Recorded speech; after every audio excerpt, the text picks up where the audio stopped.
Hey guys, Brandy here, sewing back.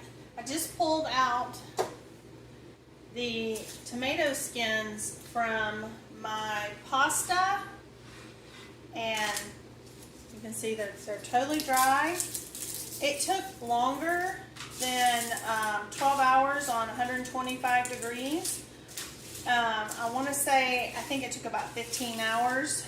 And what I'm going to do with these is I'm going to get them off of all of this, and I'm just going to put them in my Vitamix, and I'm going to make a powder. Now, once you make a powder, it's recommended that you put it like on a piece of parchment and put it up in the oven, just on a real low, maybe like 200 degrees, whatever, just for any residual moisture that might have, by breaking it down into a powder, might have caused. And I don't think it's like 10-15 minutes, nothing too big.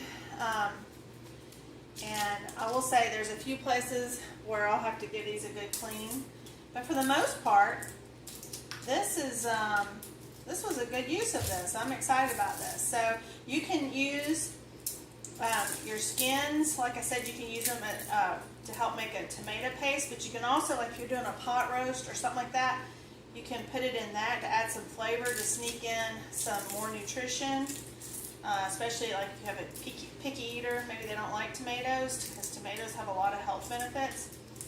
And what I like about this is these were never refrigerated. When you refrigerate tomatoes, you kill off a lot of its good properties. So these literally came from my garden. I cored them, and then the skins went into the dehydrator. So that's what it looks like. Once I get the powder, I'll show you what that looks like. Alright guys, so these are all the tomato skins dried, and I'm just going to put them in my Vitamix.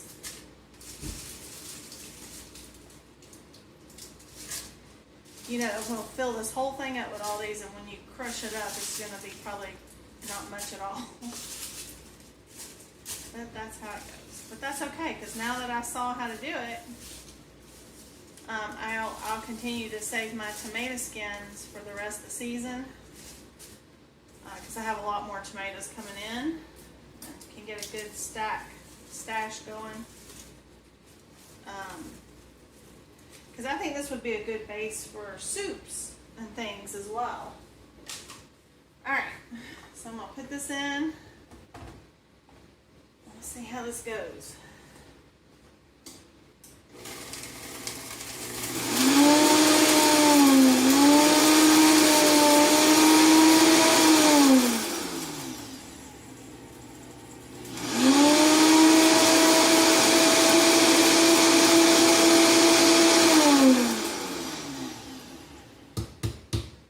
I was not even kidding.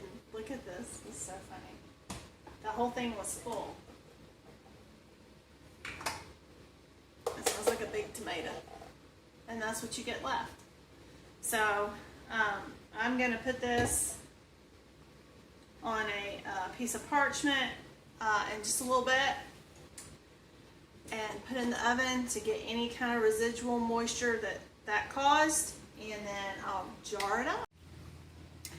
Alrighty guys, I just heard the timer on my oven, and we're going to pull out our tomato. This was, I swear my house smells like a big tomato right now. Not a bad smell. It's funny, the tomato smells different in some ways to me, the fruit of it, than the actual plant. Because I've often said I would love a candle that smelled like an actual tomato plant. This doesn't smell bad. It's just very concentrated. So this is what it looks like. I put it on parchment. This was just to get any residual moisture from chopping it up in my Vitamix. And so now I'm just gonna drop it down, and I mean, this was a lot of tomato skin, so, but I think this would make an absolute delicious, like you could put that in a pot roast, You could do it as a soup base. Just like thinking about like if you were using bouillon or something like that. And I could probably mix it with other things and just kind of create my own little thing. And that was no waste. And that issue go on. But what I was trying to say is if you don't have a food dehydrator, you could try putting it out like on a tray or something and drying them that way. I don't know how long that might take. If you can get your oven down low enough, you could try doing it in your oven. Again, I'm not real sure how long that would take. You probably just have to gauge it based on your oven. But you don't want to, you want to dry them, not cook them. So that's why with this, when I put the powder in there, I had it on like 200 degrees for like 10 minutes. So, and that was just to get any residual moisture that would have been caused by the Vitamix when I crushed it up. And yeah, and what you could do, if you have those oxygen absorbers, you can put that in there.